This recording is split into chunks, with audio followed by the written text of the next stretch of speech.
Dengar bebek, host live, content creator yang 24 jam 24 kerja. Bukan nak menakut-nakutkan korang. Aku nak share something. Seorang ibu tunggal, ada anak perempuan, baru 5 tahun. Tengah buat live, promote alat solik. Kosmetik lah kot. Tuk-tuk, sakit kepala gila-gila punya. Terus, staff call ambulance. Sampai hospital, meninggal dunia.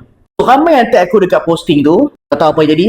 Ini bukan diagnosis, ni kemungkinan. Aku nampak yang aku baca daripada berita, kemungkinan dia ada masalah. Sama ada pembuluh darah dekat otak, membengkak. Nampak tak? Bulat elok saja. Tunggu masa je nak meletup. Cerebral aneurysm. Cerebral aneurysm ni maksud dia, inilah banyak salur darah dekat otak ni, kita panggil cerebral artery. Certain bahagian tu, salur darah dia lemah. Kau tahu tak salur darah kita ni, Allah Ta'ala jadikan ada 3 layer. Ada endothelium, tunica intima, tunica media, lepas tu adventitia. Otot-otot inilah yang mengawal tekanan darah korang. Saya bayangkan, kalau korang dilahirkan dengan antara 3 layer ni ada satu bahagian korang hilang ataupun kurang kuat lah. Bahagian tunica media ni. Yang ni otot tau.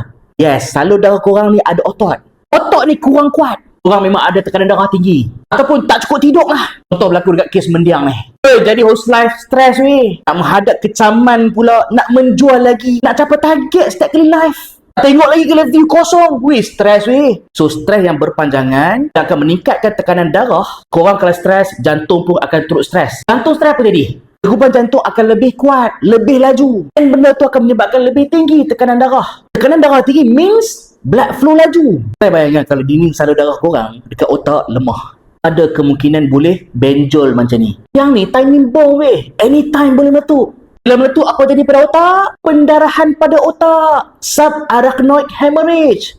Subarachnoid hemorrhage banyak membunuh orang secara senyap. Pendarahan otak ni boleh jadi banyak punca. Tapi dengan benjolan salur darah ni, antara punca kepada pendarahan otak dan menyebabkan kematian. Contoh yang berlaku dekat Menteri Perdagangan Dalam Negeri, Arwah Datuk Seri Salahuddin. Perkara sebab pendarahan dalam otak, cerebral hemorrhage. Ada juga public figure, bodybuilder, meninggal juga sebab aneurysm. Contoh macam mendiang ni. Dan sadar. Sadar maksudnya, pemakanan jaga semua. Tetapi, disebabkan pembuluh darah dia membengkak, macam ni, pendarahan dalam otak, meragut nyawa. Pendarahan dalam otak boleh berlaku disebabkan oleh chronic hypertension. Macam kes mendiang ni, dia sakit kepala bukan sebab tekanan darah tau. Salur darah pecah dulu, salur darah dah start pecah, darah dah masuk ke otak. Yes, benda ni lah yang trigger sakit kepala yang terlalu teruk. Thunderclap headache. Kes ni banyak jumpa dekat emergency weh. Antara sakit kepala yang boleh menyebabkan kematian. Sakit kepala yang berlaku selepas pendarahan otak. Tekanan darah tinggi ni tricky sikit weh. Macam kenciman ni ada simptom. Contoh kalau kenciman tu rosak apa pinggang, kencing, buih Kalau melibatkan sampai saraf, tangan kebah.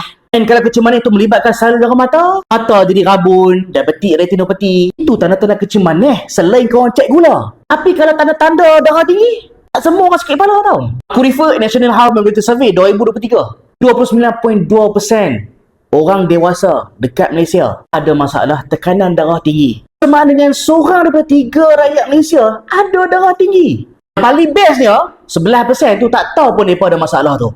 Tekanan darah tinggi, silent killer, dan tekanan darah tinggi tak semestinya ada simptom. Sphygm manometer yang automatik tu, cek dekat rumah. Tak rugi pun. Murah je. Tekanan darah tinggi kronik memang membunuh. For sure. Pada content creator ataupun host live dekat luar sana. Aku pun content creator, aku juga ada bisnes. Yes, kita semua tengah struggle sekarang. Salah perang, minyak naik mendadak, inflasi naik mendadak. Kita semua rasa benda tu. Tapi satu benda je nasihat aku. Dalam struggle-struggle kita pun, jagalah kesihatan diri sama. Kesihatan diri nombor 1, kerja nombor 2. Aku doakan kita semua dimurahkan rezeki. Amin. Ya Rabbal Alamin.